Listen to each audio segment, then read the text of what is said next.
Buongiorno, buon pomeriggio, e buonasera, Lazio world. Welcome to our instant reaction pod. Consider this a little stoppage time as we review Genoa Lazio. I'm your host, Sean McIntosh, joined by my good friend, Bobby Meehan. Bobby, welcome back, my friend. How you feeling after that 2-0 victory? It's good, man. I'm happy to hear the final whistle. You and I were kind of chatting offline of just never, ever possibly making it just straightforward and easy, but ultimately got it done, and some other results went our way. So it ended up being a big day. That it was an important one that keeps us alive in this race, coming off of a pretty gut wrenching second leg of the quarterfinals in Europa. Don't want to rehash that. Honestly, I don't know that I had been more depressed over a result than I was with that one. So it was good to kind of just get back out there. Despite a postponement, this match is supposed to have been played on Monday, obviously moved to today, and so just good to get it out of the way.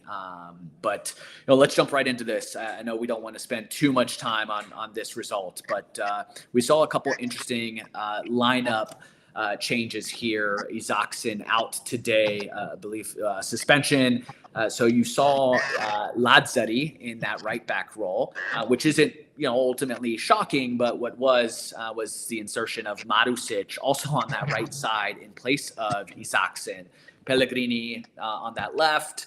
And then everything from there on was your typical suspects. Zaccagni, Tati up top, Dia behind him, Gila Romagnoli, your midfield pairing of Rovella, Guendouzi, and Mandas in net.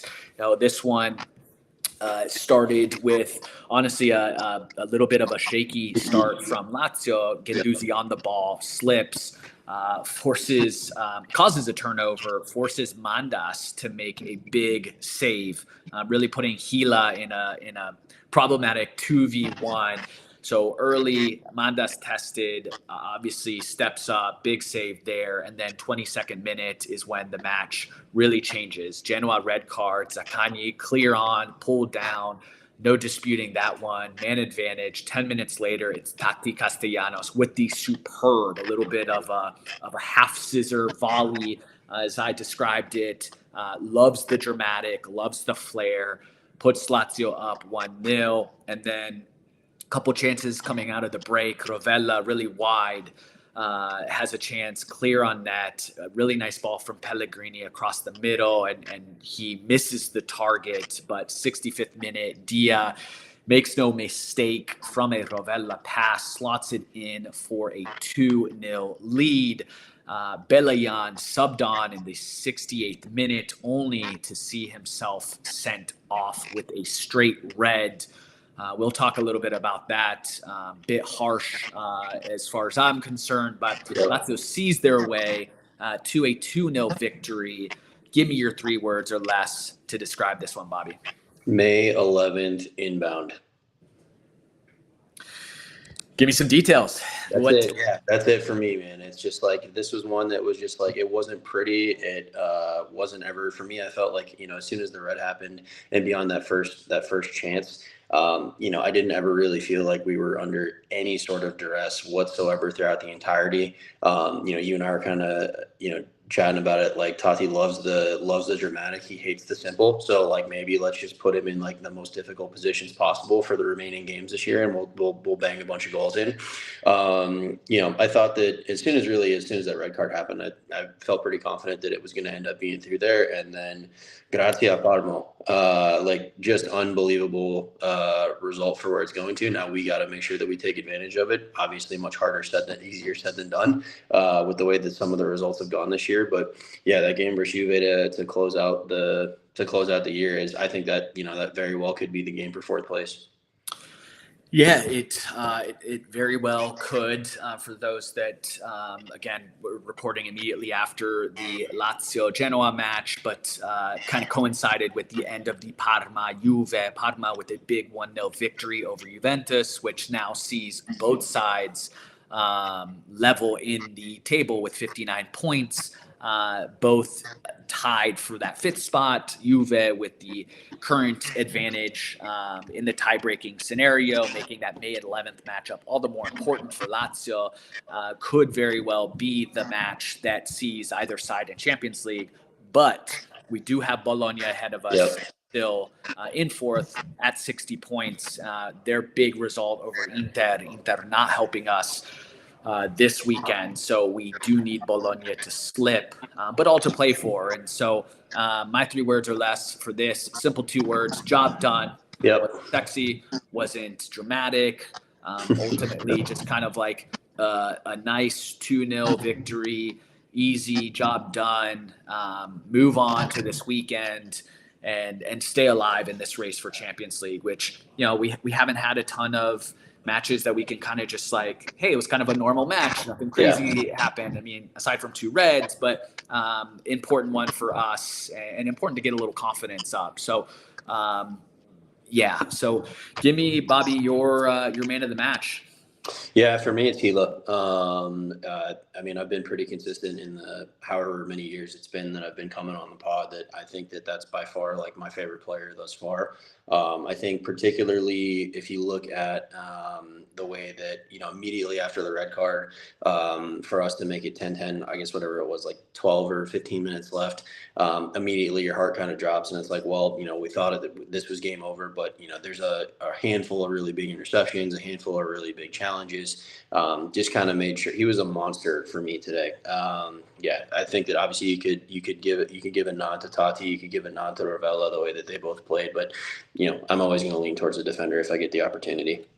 Yeah, Gila coming up big, particularly in the late stages with a big tackle, and mentioned the 2v1 situation he was put on early. He does well to make it a little bit more difficult, and obviously Mandas doing his part to make the big save.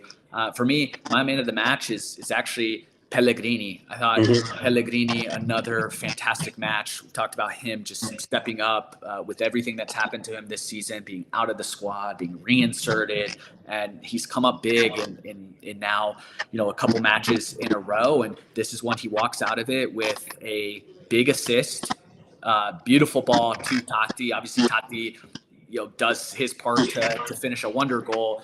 But has another opportunity where, again, he lays it kind of on a platter for Rovella. Just beautiful ball, beats his man, plays a dangerous ball in. And that's been one of the missing factors for us.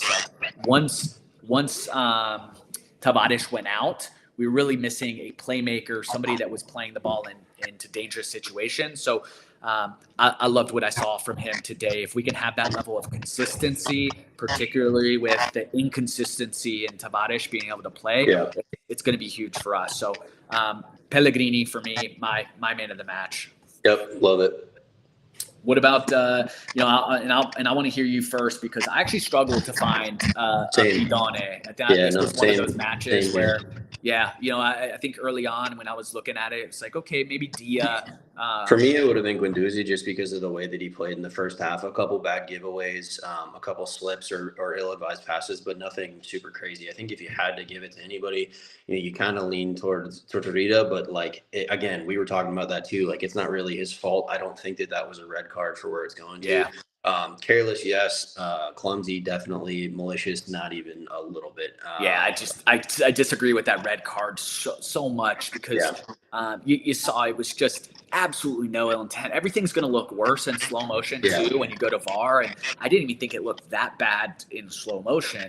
Yep. So yellow card, absolutely all day, every day, but really, really tough. And, again, his impact was just in and out. I think you're right. I think if I had to go somebody, maybe Guendouzi, but it's so it's so harsh because he's coming off of, you're talking about a player that's played, his 100 and something minutes that he played against Bodo Glimt, absolute warrior. And then comes out here and it was not over bad, but, based on kind of expectations, perks of being in your early 20s too. Yeah, for sure. But look, I mean, how many guys do we know that? No doubt.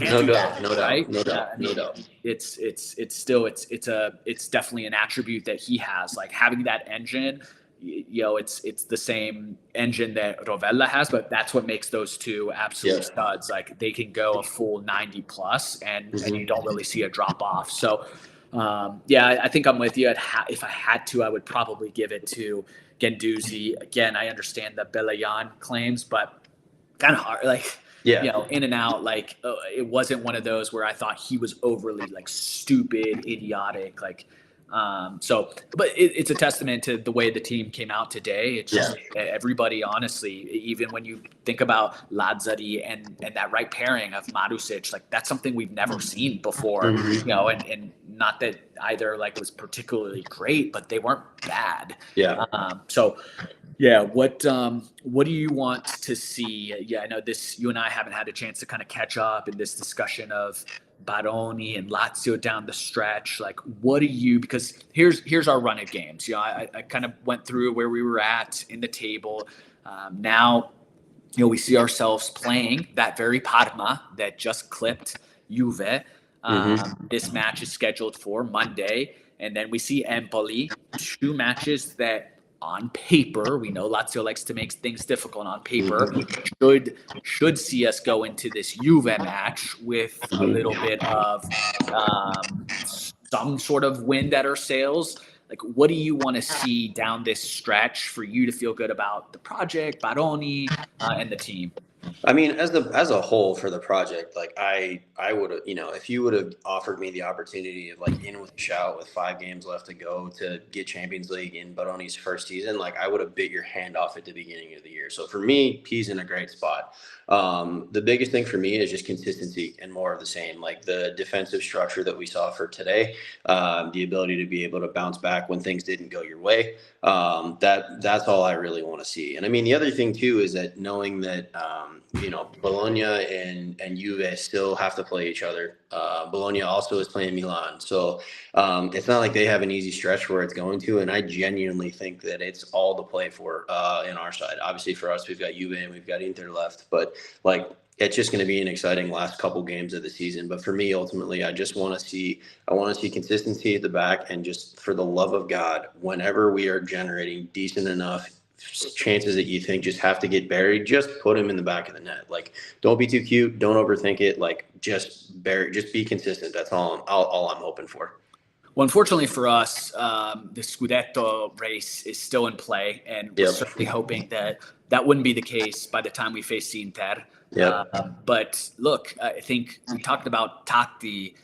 I think he continues to be really underrated just in terms of like what the fans see from him, because when you think about when Lazio was at their best this season and scoring goals, it was with Totti. We lose Totti and all of a sudden we can't find a goal to save our lives. And now we're coming off of a match where we scored 3 goals against Bodo Glimt.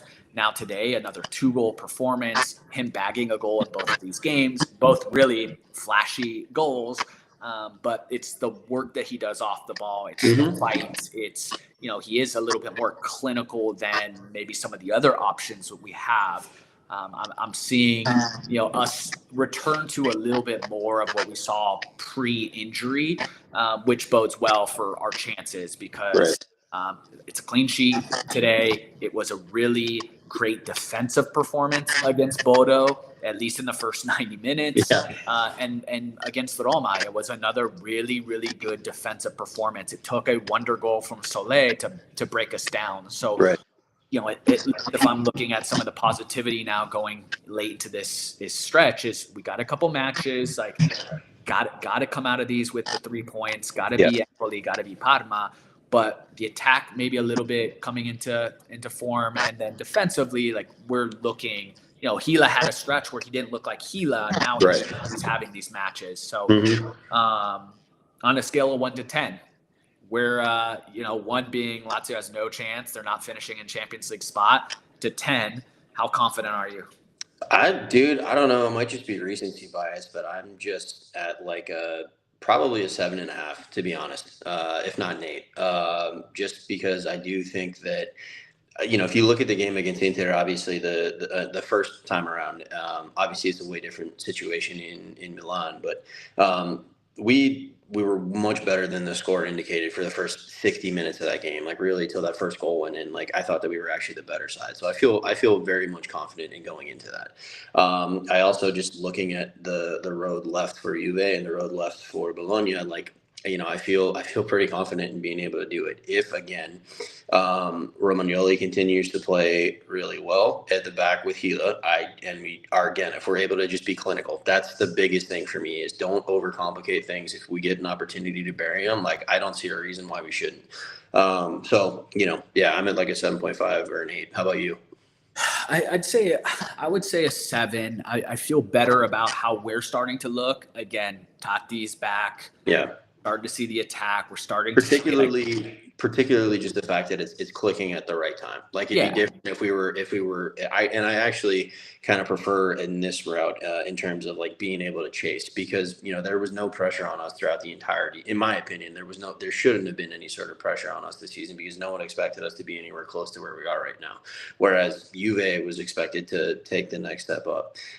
So for me, like I feel good, like just being the chaser as opposed to trying to hold on to fourth place as a whole. Yeah, I agree. Definitely less pressure on this side. And, I talked about, for me, when I was evaluating Baroni, it was this stretch. It was particularly how we approached the Derby and how we approached the quarterfinals against Bodo Glimt. The Derby, I thought we were set up magnificently. I thought we were far and away the better side, and you can't do anything about that goal that we conceded. Bodo Glimt, that's now, lots of issues with how we performed in that first leg, but the bounce back was incredible. And honestly, I would have felt better had we lost in the 90 minutes. Because we did everything to win that match. We did everything to come back. We created chances, just lack of clinical finishing. But that just happens sometimes. But in terms of like the motivation, how he set us up, we were great defensively. We created a ton of chances. Getting to pens was cruel. And obviously, it starting with the Manda save just made it all the worse. So, that for me just said a lot. I agree. I like being the chaser. I think if there's any lack of confidence in this run, it's that Bologna is really, really hot. And I actually, how cruel will it be, Bobby, for us not to make Champions League when we potentially have a chance to finish above Milan, above Juve, above Roma? And you go into a season and you say, hey, Lazio is going to be above those clubs. But they're not going to be in Champions League. But they're not going to be in Champions League. It's insane.